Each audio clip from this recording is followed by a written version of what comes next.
What's up, everybody? Welcome to Aaron Ruins Music. Today we are checking out the new album Concrete Throne by Attila. This is the 10th studio album from the metalcore band, if that's what you want to call them. This was supposed to come out on April 8th, but they did a surprise release on March 22nd. Yay us. They said that they wanted to have a little bit more of a mature lyrical content for this album, but also wanted to maintain their party vibe that we have all come to know and love Attila for, basically describing this album as like the mullet of the metal industry, where they're getting a little bit more serious, a little bit more into the business side of things, but at the same time, they're not afraid to let their hair down and do a keg stand. It's just hard to imagine this band going through an entire album without having a couple slurs here and there. The album opens up with the title track, and it does show a little bit of improvement to having more mature lyrics, I guess. The heavy riff is pretty sick, but I feel like the production kills it off a little bit. One of the main redeeming aspects of Attila is the fact that they did have a rawness to them that I did enjoy. Lyrically, the verses are just naming off stuff that he doesn't do, while verse 2 names off stuff that you don't have and he does, so technically he's better than you. Franz's vocals to me are usually dreadful with his ICP style of rapping, but I don't know if his snarly vocals are better or worse. They sound blown out at times, and they sound like they have absolutely no control whatsoever. He's just screaming stuff, and there's almost no technique going on, it sounds like. And because of that, it kind of adds to the rawness that Attila usually has. But at the same time, I don't know. I don't know if it's helping or if it's hurting it. And then we have Big Dogs featuring Dan Lewis, completely switching gears, going into country rock vibe. This song is almost the most left field as you can get in this album. Again, a little less production would have been dope, especially on Dan's parts. Verses 2 in the chorus, Franz takes over. He starts screaming again, and it's just again, I don't know if it's helping or hurting. In this song, I feel like it's hurting it because it's a country song, and Franz, like I said, not a whole lot of control there.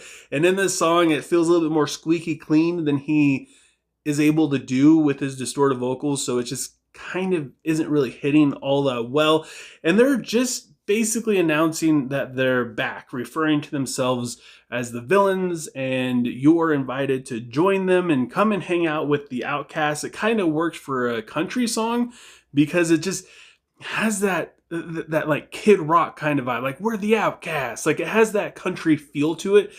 But at the same time, because it does have that Kid Rock kind of vibe, it is also a little cringy. Handshakes and Snakes is a huge musical improvement, but don't get me wrong, because the synth isn't really that great. But the verses in the chorus do sound pretty cool. Almost has an Amir kind of thing going on. The Limp Bizkit influence in the chorus does kind of kill it, though, and the rapping in the verses isn't really that great. However, the guttural growls in the bridge are sick. Franz kills it, and it fits this song so well. He actually performs it really well, and it sounds great. And then we have the song Grifter, which I actually do dig this track. The verses are kind of meh, but the build-up going into the chorus, again with the gutturals and the drum work, absolutely kill it. Sounds so sick once again. Franz's vocals for the rest of the song, though, are a little rough at times. His performance and just his lyrics just are bad at times.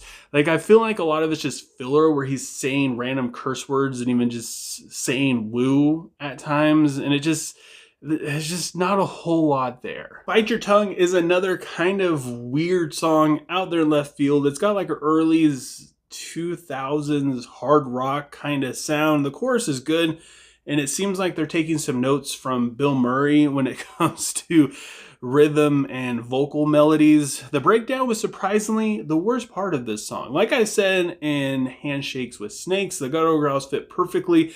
The breakdown in this felt super out of place, way too heavy for the song. It just feels like they didn't really know what to do here, or maybe they thought the contrast between the two would sound really good, but it just doesn't. Then we have Killdozer, which fits into Attila's slam category. It feels like it would be a lot better, have a lot more potential under a different vocalist. Franz's vocals, they're just too uncontrolled and like really weird at times. His vocals get weird in this song, and the lyrics are just stereotypical Attila and kind of boring at this point. Rockstar is exactly what you would expect from an Attila song titled Rockstar.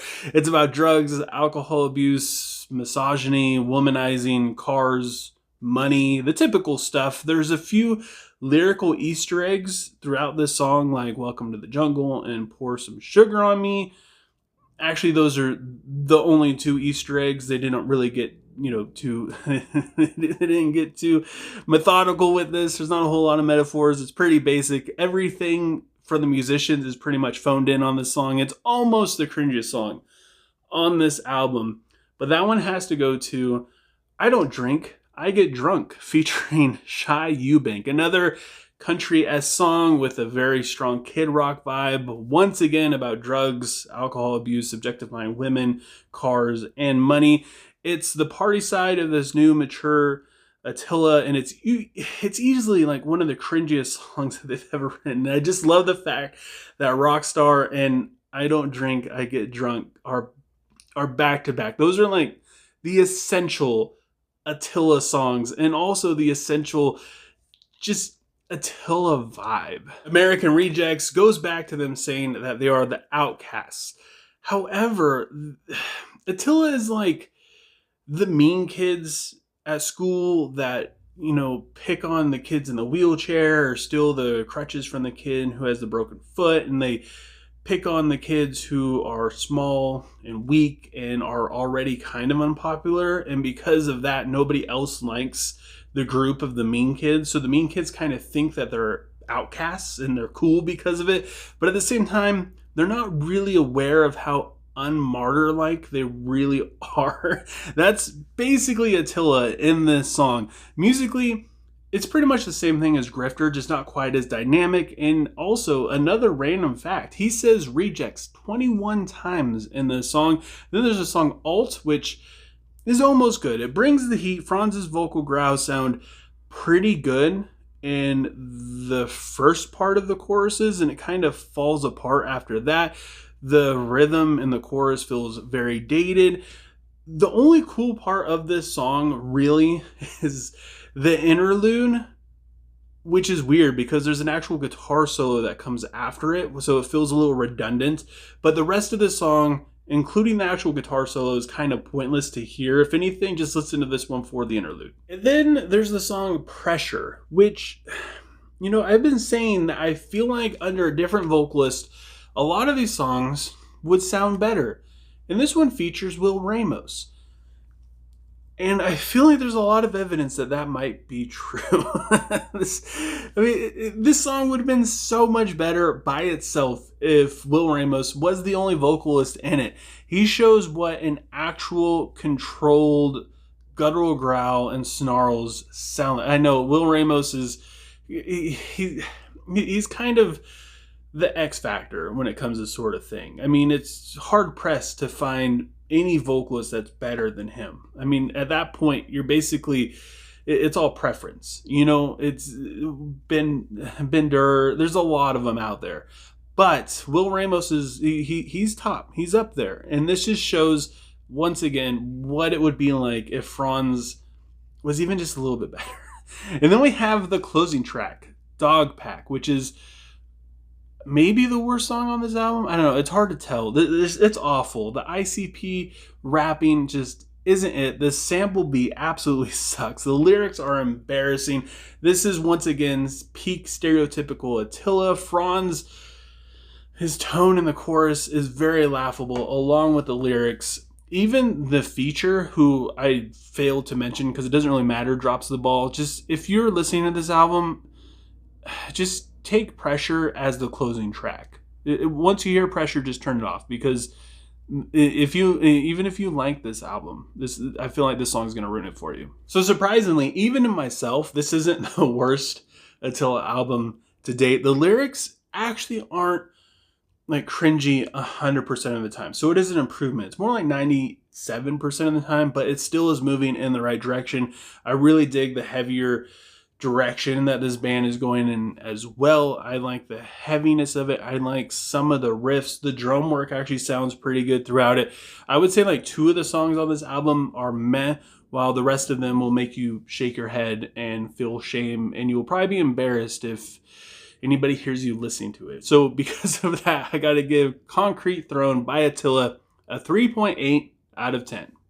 But I don't know what you guys think. Leave a comment below letting me know why you think Concrete Throne is album of the year, why you would rate it 10 out of 10, and why you think I Don't Drink, I Get Drunk is the best song on this record. Also, don't forget to give this video a like. It helps out a lot with YouTube's algorithm. And don't forget to subscribe and ring the bell icon, which also helps out with YouTube's algorithm. And it just makes me feel better about myself.